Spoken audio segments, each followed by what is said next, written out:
Ang ikalawang langit. Sa ikalawang langit, naglakad si Enoch sa ilalim ng malamig at madilim na kalangitan na walang ni isang bituin. Kasama niya ang dalawang nagniningning na anghel bilang kanyang gabay, hawak ang kanyang lumang tungkod habang maingat na humahabang ang bawat hakbang.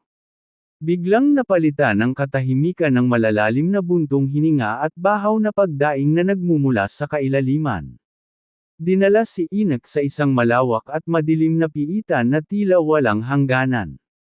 Dito nakagapos ang mga watchers, ang mga nahulog na anghel na nagkasala sa pamamagitan ng pagsuway sa kautusan ng langit at pag-iiwan sa kanilang banal na kalagayan. Nakatayo ang mga anghel na ito sa gitna ng kadiliman, nakakadena ng mabibigat na bakal na nag-aapoy sa tindi ng hatol. Ang kanilang malalapad na pakpak ay nakalutang at lugmok, at ang kanilang dating banal na liwanag ay napalitan ng palamuting dusa at pagsisisi. Walang tigil ang kanilang pagtangis, ngunit walang natatanggap na awa mula sa langit. Nang makita ng mga nahulog na anghel si Enoch, isang taong mortal na pinahintulutang lumakad sa pagitan ng mga langit, nagmakaawa sila sa kanya sa isang bahaw na boses. O Enoch, lalaki ng Diyos, ipanalangin mo kami sa Panginoon. Napahinto si Enoch, nakatitig sa kahabag-habag na kalagayan ng mga dating celestial na nilalang.